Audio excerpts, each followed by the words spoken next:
નમસ્કારની સાથે આપ બધાનું સ્વાગત છે।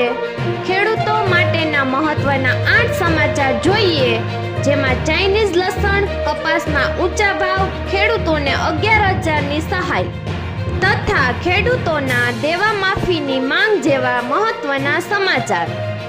ચાઇનીઝ લસણ વિવાદ બાદ મોટો નિર્ણય, ગોંડલ માર્કેટ યાર્ડમાં લસણ વેપાર બંધ રહેશે। માર્કેટ યાર્ડમાં લસણની હરાજી નહીં કરાય, ખેડૂતોને યાર્ડમાં લસણ ભરીને ન આવવા અપીલ। કપાસનું ઓછું વાવેતર અને વરસાદથી કપાસના પાકમાં મોટું નુકસાન થવાથી કપાસની બજારમાં ભડકો, અંદાજ કરતાં ઓછું ઉત્પાદનની ધારણા, રાજકોટ યાર્ડમાં કપાસના ભાવ ₹1711 બોલાયા। રાજ્યમાં સોયાબીનના વાવેતરમાં મોટો ઉછાળો, 3 લાખ હેક્ટરને પણ પાર। સોયાબીનના ઓછા ભાવ હોવા છતાં વાવેતર વધ્યું। હાલમાં સોયાબીનમાં 800 થી 900 રૂપિયા બોલાઈ રહ્યા છે।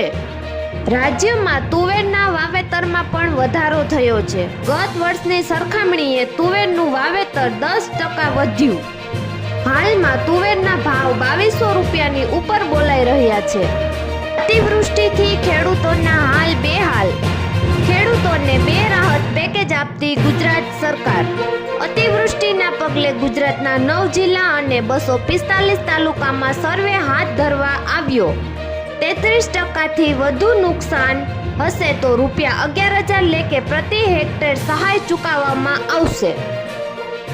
રાજ્યમાં છૂટાછવાયા વરસાદથી પ્રફુલભાઈ હિરપરાની આગાહી મુજબ ઉપલેટા, સાવરકુંડલા, અમરેલી, મહુવા પંથકમાં ગાજવીજ સાથે ધોધમાર વરસાદ। મધ્યપ્રદેશના ખેડૂતોએ સોયાબીનના ટેકાના ભાવ પ્રતિ 20 કિલોએ 1200 રૂપિયા કરવાની માંગણી કરી છે।